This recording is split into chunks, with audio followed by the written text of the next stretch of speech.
C'est un mur de terre qui coupe l'une des routes les plus fréquentées de N'Djamena.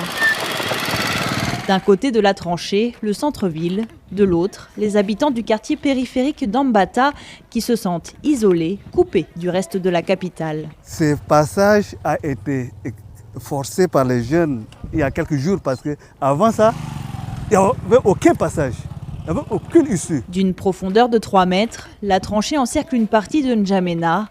Avec sa voiture, Fidel ne peut plus passer, comme beaucoup de conducteurs. Ils sont en train de repartir. Parce qu'ils ont peur de passer. Ils ont peur de passer. Difficulté pour emmener les enfants à l'école ou se rendre dans un centre de santé. Les habitants du quartier sont en colère, mais aussi inquiets. Le tracé de la tranchée est le même que celui initié en 2008, juste après l'attaque rebelle sur N'Djamena. Pour cet avocat, la tranchée est une atteinte à la liberté de circulation.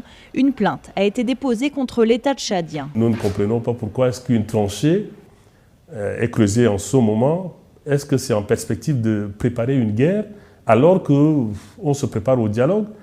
Est-ce qu'on voudrait faire des populations de l'autre côté de la tranchée un bouclier humain lorsqu'il y a la guerre? Pour les autorités, aucune attaque rebelle n'est à craindre. La tranchée a été creusée uniquement pour évacuer les eaux des pluies et éviter les inondations. Les gens qui parlent de la tranchée sont des gens qui n'ont jamais fait la guerre. Quand vous avez des politico-militaires qui quittent, qui font 1000 ou 2000 kilomètres, qui viennent aux portes de N'Djamena, si vous croyez que les tranchées vont les empêcher de se battre, vous vous faites beaucoup d'illusions. En attendant, les habitants de ces quartiers espèrent un comblement de la tranchée ou la construction de passerelles pour circuler de nouveau librement.